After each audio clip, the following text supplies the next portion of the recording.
morning. I'm in Austin, Texas today. I'm back at Stan's house. I'm renting a room from Stan here for a couple of months.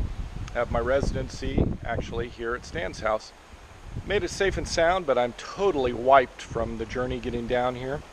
Several subscribers and viewers have suggested that maybe I have a drive shaft imbalance. So I'm going to shoot some video under there and also snap some photos. I'm going to be sending those off to Scott, who is a diesel mechanic who has been doing some consulting for me just for free out of the kindness and goodness of his heart to help me get through some of my mechanical concerns. So anyway, I want to snap some photos, shoot some video, and send those off to him. Please go ahead and write your comments. Hopefully by the time you see this, I will have solved some of the vibration issues that are happening between 51, 52 miles an hour up to about 56, 57.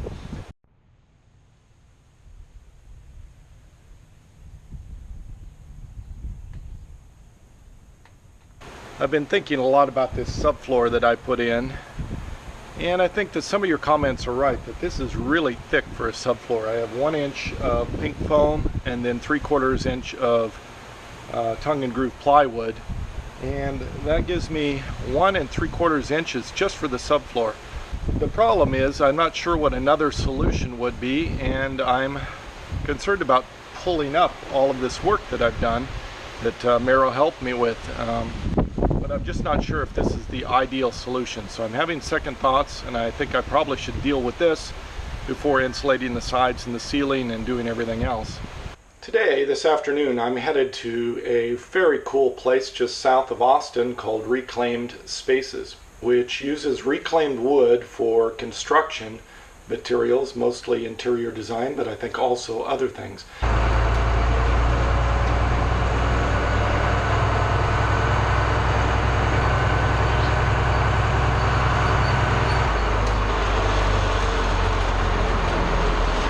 Did I mention that it is super windy here in Austin today? It's just like pushing the step van all around the road as I'm driving. I just arrived here, and this is Mackie. Yes. And your company is Reclaimed Space. And we're located a little bit south of Austin, like, I don't know, a half an hour south, a little bit to east. Yeah. And so I drove down here, and he's going to show me around his space, and then maybe I can pick his brain for some ideas for the build out on the back of my step van. So I'm really excited about that. And Mackie is a friend of Giuseppe. I'm going to link his video above, who is really the inspiration for me wanting to create a mobile tea house and some sort of a lending library. So tell me a little bit about your space here. So the facility we're in is the Reclaimed Space facility, and we do, this is where we build houses like this. I guess we'll do a little tour of the house in a minute. Like small portable houses, transportable houses, and we do them with reclaimed materials. So this is all reclaimed? Yeah, this is some stuff we just brought in. Barnwood, tin, shiplap, and then we store it here, and then we build the houses here. So wow. We've got. And you've got this all covered here, so you don't have to worry about the elements. We actually just built this facility about 9 months ago. And so it's all brand new to us. We were renting a warehouse in Austin, and just had an opportunity to buy this place, and it's really cool. We've got 22 acres here, so we're going to have the opportunity to build some of these houses, have them on the property. We couldn't do that in Austin. So number one, you needed a space to build your stuff with a big warehouse, and then this made that much easier. Yeah, absolutely. We're really passionate about showing kind of how you can downsize in a very desirable, luxurious way. We're talking about a couple of different things, and I'm picking Mackie's brain for some solutions here. One of is the flooring here. I think I'm leaning towards removing the pink foam from the flooring so I can gain an inch back and put in something else down there as a vapor barrier. Possibly Grace Ice and Shield, possibly, what was the other product you were talking about?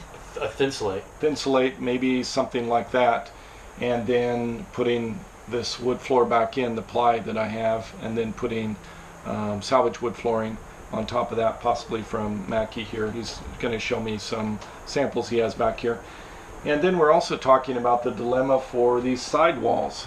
In a van, I think your ribs that you have are spaced closer together, and a lot of people are able to do things like pallet wood here, but I have about 4 feet between these supports here, and this is the exterior aluminum wall. So go ahead and tell me some of your solutions you were telling me before. What the obvious one, if you did want to do pallet wood, would be to put your insulation, put the furring strips, and then put a plywood over the top, and then you're free to kind of put wood wherever and however it lays, which works. But in a place where space is so critical, you're going to end up with probably over an inch of wood there, which is not really ideal. What I would recommend is going with something right from the beginning that can span the 4 feet comfortably, and the best thing actually would be something that's tongue and groove, so that each piece is reinforcing each other piece, and the whole piece becomes almost monolithic. So I would almost recommend using flooring for this. The flooring we've got is nice 5-inch stuff, and I think it's going to give you the best like rigidity on the inside, and also the best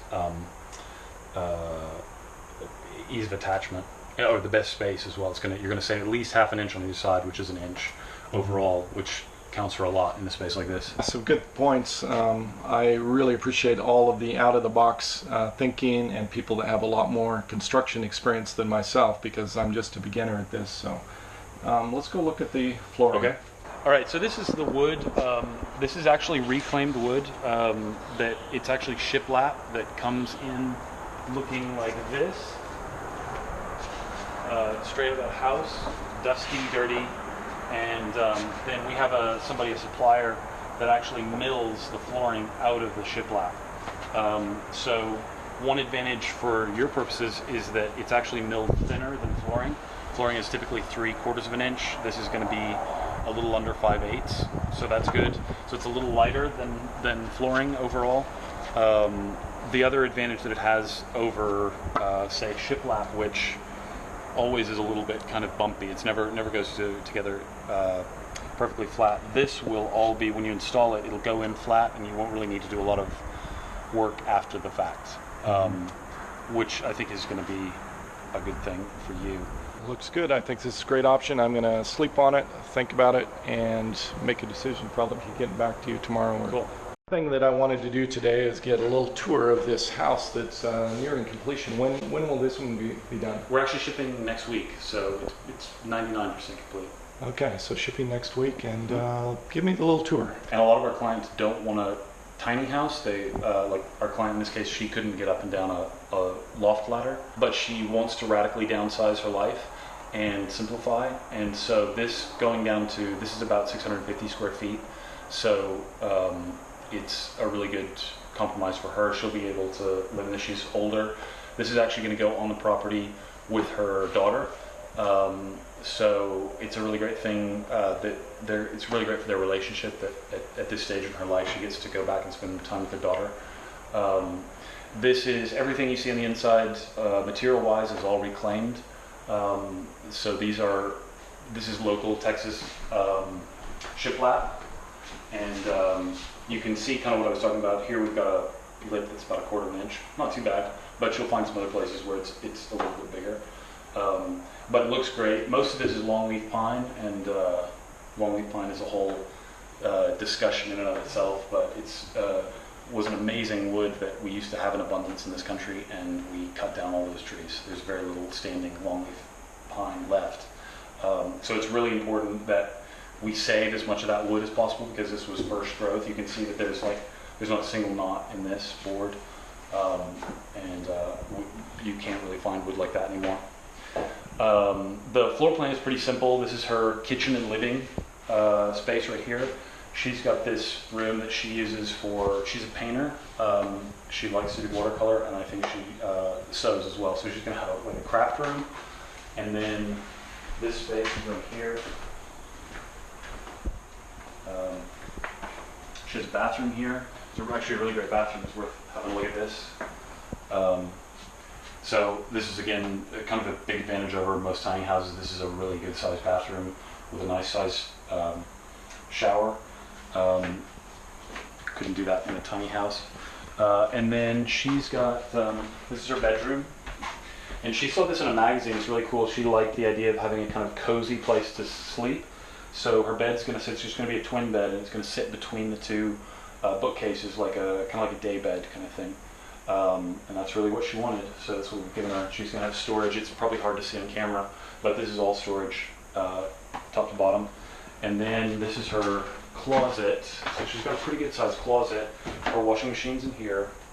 And then the rest of this is closet, and then these are really cool. We made these barn doors for her.